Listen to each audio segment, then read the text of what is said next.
सुप्रभातम बच्चों। पिछले वीडियो में मनु द्वारा कहे गए गायत्री मंत्र के जप की महत्ता और उसका वर्णन और कैसे बनाया गया है उसके बारे में मैंने आपको बताया।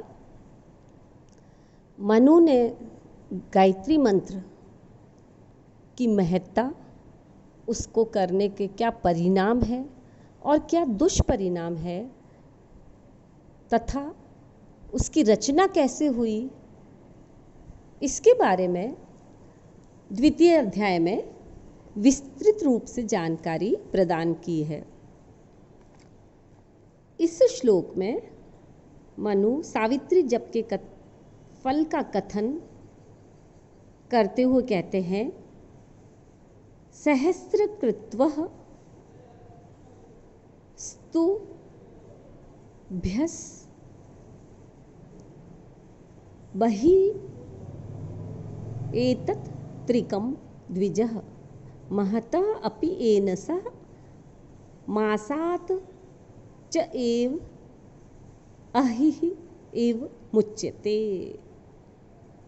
अर्थात यदि कोई ब्राह्मण द्विज अर्थात ब्राह्मण, क्षत्रिय और वैश्य, जो भी शिष्य है, जो भी ब्राह्मण है, वह एतत् त्रिकम बहिः, इस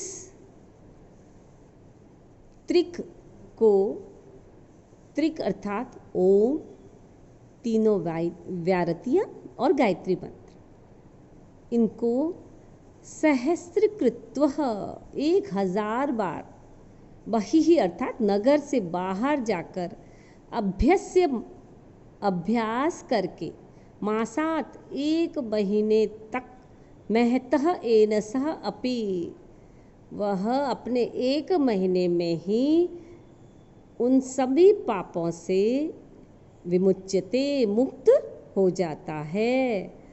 कैसे मुक्त होता है? अहि अर्थात सर्प, जैसे सर्प कैंचुली से मुक्त हो जाता है। अर्थात यदि कोई ब्राह्मण गायत्री मंत्र का जाप 1000 बार अगर नगर के बाहर किसी नदी तट पर करे तो उसके सारे पापों से उसे मुक्ति मिल जाती है, वैसे ही जैसे कि सांप को अपनी कैंचुली से मुक्ति मिलती है।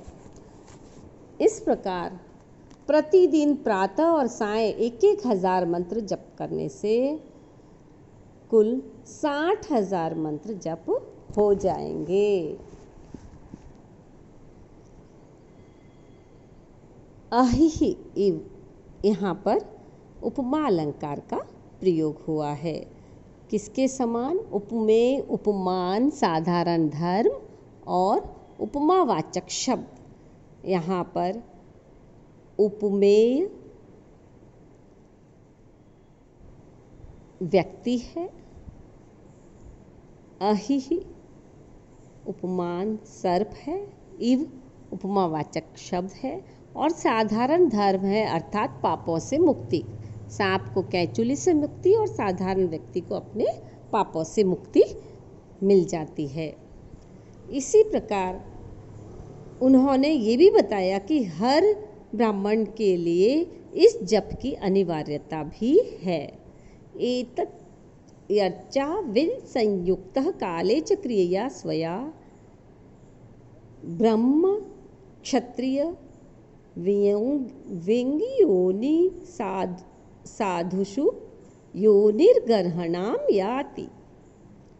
यदि उचित समय पर वह इस सावित्री मंत्र से तथा अपनी नित्य क्रिया से विमुक्त हो जाता है तो वह द्विज अपने निंदा को प्राप्त होता है।